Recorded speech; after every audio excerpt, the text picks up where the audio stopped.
વિનાયકનગરમાં ward number 23ના ભાજપના યુવા મોરચાના મહામંત્રી જીતેન્દ્ર કૃપાશંકર ગોસ્વામી જાહેરમાં તલવાર લઈને સોસાયટીના 3 લોકો પર હુમલો કર્યો હતો।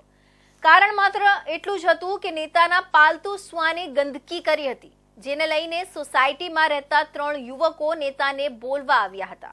આ ઘટનામાં પોલીસે હુમલો કરનારા ભાજપના નેતા અને તેના પિતા સામે ગુનો નોંધ્યો છે। બીજી તરફ એફઆઈઆરમાં 3 ભાઈઓ સામે ગુનો નોંધ્યો છે।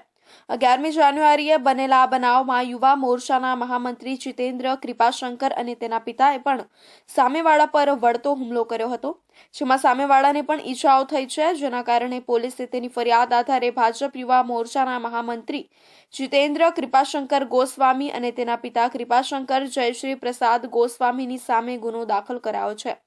યુવા મોરચાના મહામંત્રીના પિતા કૃપાશંકરની ધરપકડ કરી કોર્ટે રાજપોર જેલમાં ધકેલી દીધો છે, જ્યારે યુવા મોરચાના મહામંત્રી હોસ્પિટલમાં હોવાથી તેની ધરપકડ બાકી છે। આખી ઘટના સીસીટીવી કેમેરા અને કેટલાક વિડીયો સોશિયલ મીડિયામાં વાયરલ થયા છે।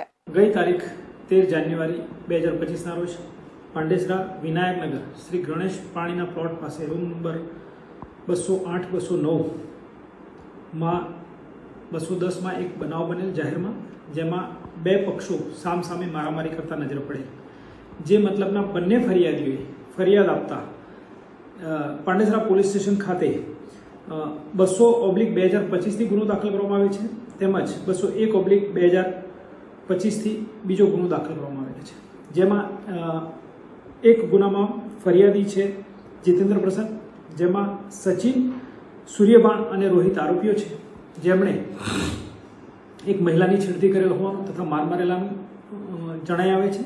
જે મુજબ ફરિયાદીની ફરિયાદ લઈ પોલીસે ધોરણસરની કાર્યવાહી કરેલ છે અને તેઓને અટક પણ કરેલ છે।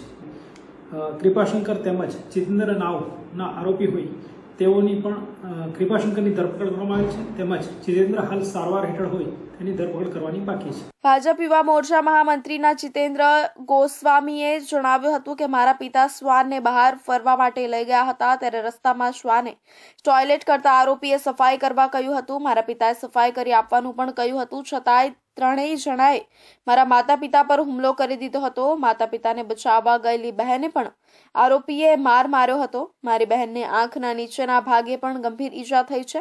હું મારા પરિવારને બચાવવા જતાં તેમણે મારા પર તલવારથી હુમલો કર્યો હતો અને મને 12 ટાંકા આવ્યા છે।